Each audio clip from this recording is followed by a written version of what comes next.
ಆತ್ಮೀಯರೆಲ್ಲರಿಗೂ ನಮಸ್ಕಾರ. ಗೃಹ ಕಲಾನಿಧಿ ಚಾನಲ್ಗೆ ಸ್ವಾಗತ.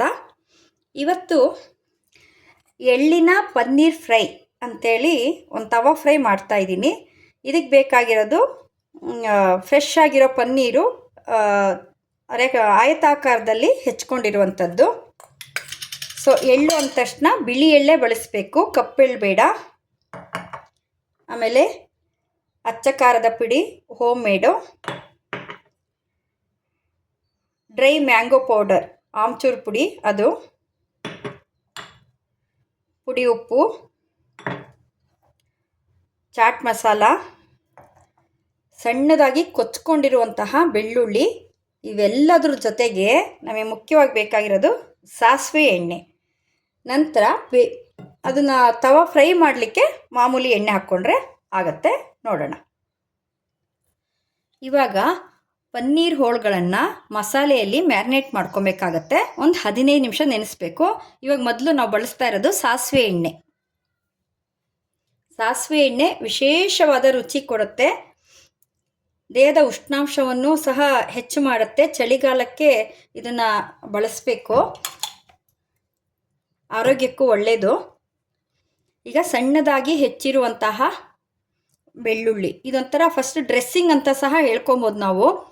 ಆ ಥರ ಮಸಾಲೆಗಳನ್ನು ಹಾಕಿ ಒಂದು ಡ್ರೆಸ್ಸಿಂಗ್ ತಯಾರು ಮಾಡ್ಕೊಳ್ಳೋದು. ಅಚ್ಚ ಖಾರದ ಪುಡಿ ನಮಗೆ ಎಷ್ಟು ಬೇಕೋ ಅಷ್ಟು. ಈಗ ಆಮ್ಚೂರು ಪುಡಿ. ಈಗ ಚಾಟ್ ಮಸಾಲ ಹಾಕ್ಕೊಳ್ಳೋಣ.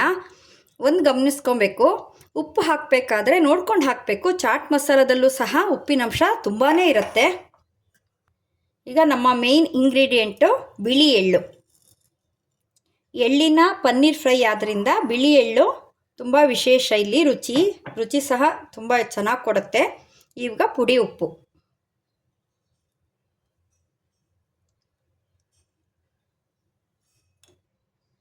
ಇವಾಗ ಹಾಕಿರುವಂಥ ಮಸಾಲೆಗಳನ್ನೆಲ್ಲ ಸಾಸಿವೆ ಎಣ್ಣೆಯಲ್ಲಿ ಚೆನ್ನಾಗಿ ಬೆರೆಸ್ಕೊಬೇಕು.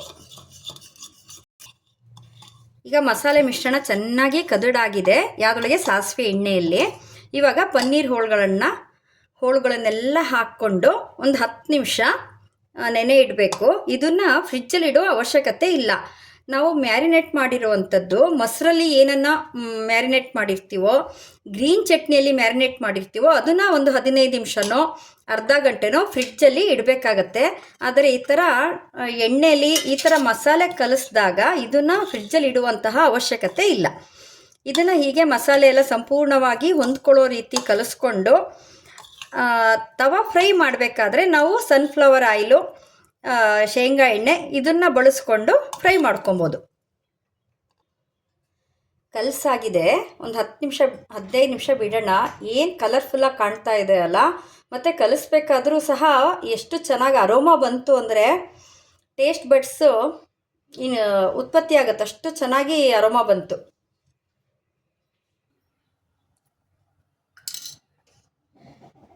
ಫ್ರೈ ಮಾಡಲಿಕ್ಕೆ ದಪ್ಪ ತವಾ ಇಟ್ಕೊಬೇಕು. ಇದ್ರ ಮೇಲೆ ನಾನೊಂದು 10 ಚಮಚದಷ್ಟು ಎಣ್ಣೆ ಹಾಕ್ಕೊಳ್ತಾ ಇದ್ದೀನಿ. ಇವಾಗ ಈ ಹೋಳುಗಳನ್ನೆಲ್ಲ ಇಟ್ಕೊಳ್ಳೋಣ.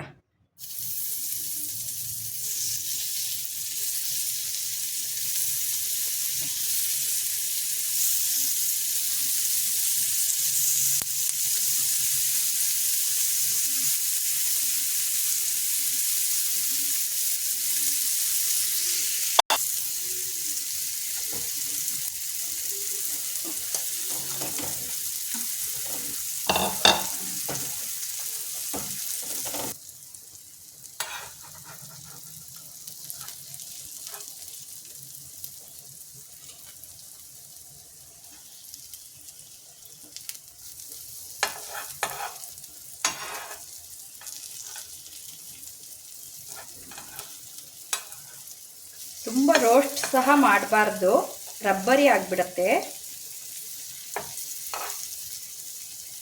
ರೋಸ್ಟ್ ಆಗುತ್ತೆ, ಅಷ್ಟೇ ಸಾಕು.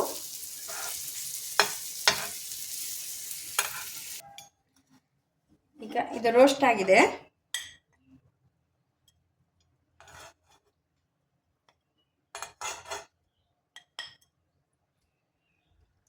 ನೋಡಿದ್ರಲ್ಲ ವೀಕ್ಷಕರೇ, ಎಳ್ಳಿನ ಪನ್ನೀರ್ ಫ್ರೈ ಹೇಗೆ ಕಾಣ್ತಾ ಇದೆ ಅಂತೇಳಿ. ಇದ್ರ ಟೆಕ್ಸ್ಚರು, ರುಚಿ, ಘಮ ಎಲ್ಲವೂ ರೆಸ್ಟೋರೆಂಟ್ ಸ್ಟೈಲಲ್ಲೇ ಇದೆ, ಅಷ್ಟು ಚೆನ್ನಾಗಿದೆ. ಇದನ್ನು ಇವತ್ತು ನಾನು ಎಲೆಕೋಸು ಹುಳಿ ಮಾಡಿದ್ದೀನಿ. ಅನ್ನ ಹುಳಿ ಜೊತೆಗೆ ಇದನ್ನು ನೆಂಚ್ಕೊಂಡು ತಿಂದರೆ ನಿಜವಾಗ್ಲೂ ಫುಲ್ಲು ಹೊಟ್ಟೆ ತುಂಬ ಊಟ ಮಾಡ್ಬೋದು.